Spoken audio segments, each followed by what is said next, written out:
Skill movement for today. Let's break apart the push-up. Yes, the push-up. Everybody loves this, hates this, or both, but I see a lot of different variations of this. The idea here on movement skills, we want to learn the basics first, and then you can do the cool stuff after you got the basics down. So primarily, the faults we see with the push-ups are elbow positions. A lot of people like to be way out here as they're going through that, and then when they get close to the ground, I get this shelving of my shoulder forward as opposed to keeping it centered in the socket. So I like people to start with their push-ups 25 to 30 degrees out. So think of a fist between your inside portion of your upper arm bone and rib cage. That is the distance your elbows go away from your body as you're lowering down on the push-up. A couple prereqs on the push-up. If you didn't work your extension walkout patterns first, I would nail those down so you understand how to kind of control your midsection. So you can then control it as you go down into your push-up. So top of the push-up of a real push-up, a solid push-up, I'll go off my toes and then I will protract, push my shoulder blades apart. So you can see, you can't really see the inside border of my shoulder blade, my scapula there.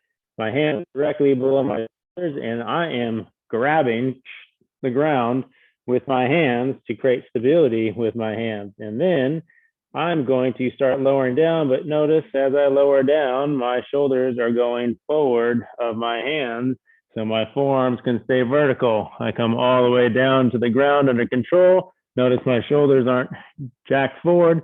They're staying in the center of the shoulder joint there. And then I'm pressing all the way back up to that protracted position. If this is really difficult for you, you have a couple variations. You can go to your knees, but again, the same rules apply. You need to hold your spinal position. Your shoulders need to move forward as you go down, so your forearms are still vertical, and then driving right back up. If that's still difficult, you have a trusty chair bench. You can take it from there. Same idea. Tucking, my shoulders end up well in front of my hands. Driving up. Next progression would be from my toes, pulling down, pressing up. And so as you're going through the push-up, things to remember. Number one, grab the ground. Number two, set that midsection. Glutes on the entire time, stomach, thighs, everything is braced, whether or not you're working from your knees or your toes. And then I pull myself down, not letting my shoulders glide forward. I'm actively pulling back as I come down. Again, I better have good wrist extension. Otherwise, you're going to want to go biasing using maybe a fist and or parallettes or dumbbells to hold on to, and then drive all the way back up, full protraction at the top, keeping everything in the same position. Again, one more time. I'm strong in my base set position.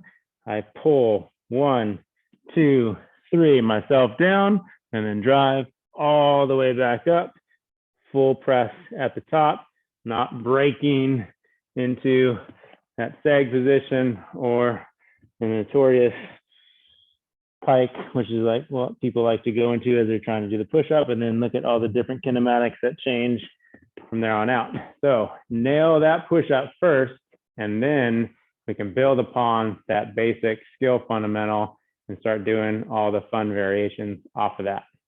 Good luck.